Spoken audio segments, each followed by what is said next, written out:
Hey, what's up, guys? It's Zach, and I'm so excited to be with you guys today and talk about my how to speech.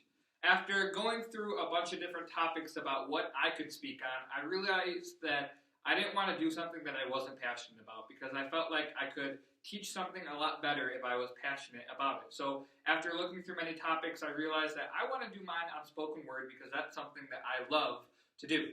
Now, spoken word is something that's kind of getting more popular, but not a lot of people really know about it yet. It's kind of like a poem, but it's kind of like a message as well. It's like that in between a poem and a message, and that's really what it is. It's just in between. There's not really a necessary definition to it because it's really up for interpretation. It's up for creativity. It's up to however you want to do it. But I'm doing this because I want it to be for those who don't know how to write a spoken word and want to find out, well, maybe they can follow my format of how I do my spoken words so they can write theirs in the future. So we're just going to dive right into it. So the first step that you need to do to write your spoken word is you really have to get the subject down.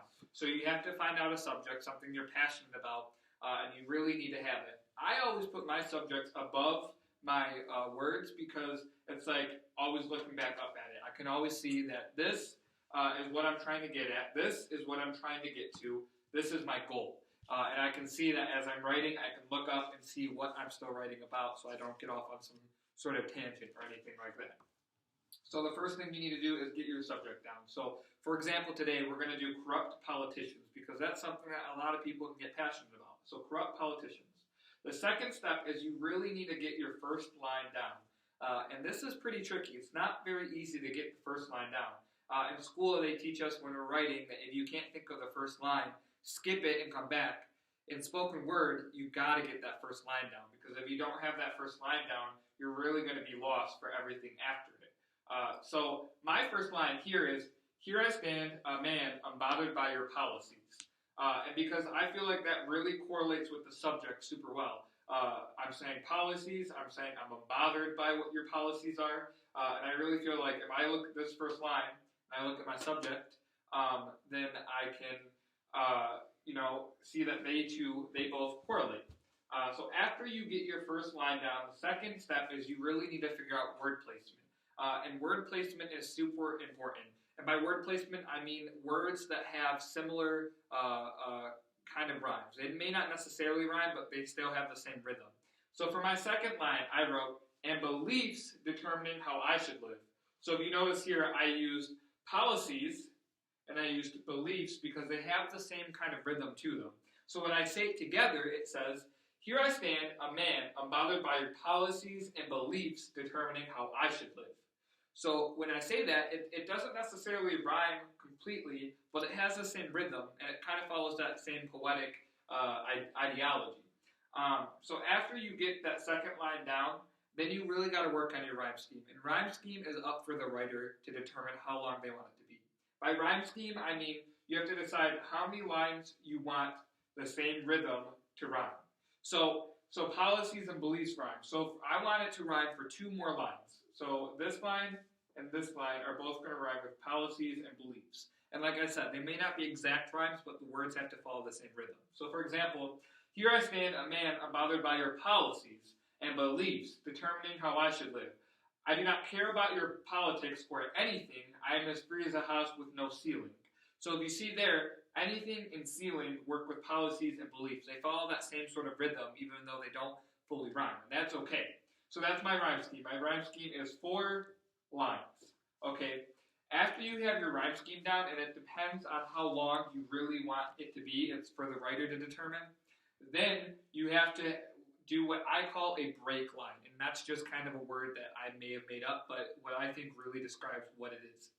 And the break line is a line that doesn't rhyme with the lines above it. So for example, I wrote, "I will not be restrained by the rules set in place." So as you can see, this does not rhyme with ceiling, anything, policies, beliefs. None of the words in that line rhyme with any of those. And that's okay, because it needs to break what you're saying. When you break your rhythm, your rhyme scheme, it helps the audience and the people listening to kind of stop for a second and think about what you just said. It helps them to really get a better idea of what you just said. So since I put this line in here, that's my break line. This can also be called the first line, again, because you're using another first line. So I will not be restrained by the rules set in place. So now I need to follow another word placement, and I need to determine how long this rhyme scheme is going to go on for. So if they disregard me completely as a man today. Now I used the word today because if you notice here, I used restrained and place, which all follow the same sort of rhythm. And restrained and place follow the same rhythm, but you don't necessarily have to have two rhyming words in the same line. It's just if you want to. You could have 3 or 4 or 5 rhyming words in the same line. It depends on how you want to do it. So restrained, place, and today all follow the same kind of rhythm. So it would then be up to me to determine, should I keep this rhyme scheme or should I break it again with another break line? And if I did that, well, then the process would start over. I'd have another first line. I'd have to find more word placements. I'd have to determine how long my rhyme scheme is going to be. And then I have to find another break line, and then I repeat. And I keep doing that until I feel like the poem or the message is done. And when I feel like it's done, then I would say something to really end it on a good point, and I would be done. And after I would finish, I would look back up at my subject, and see, does this work with the subject? And if the two work together very well, then awesome, I'm done. If they don't, well, maybe I need to rewrite, or maybe I need to fix some lines that I put in there. But all in all, that's about it. And I'm so happy that you guys got to listen to this speech. Thank you.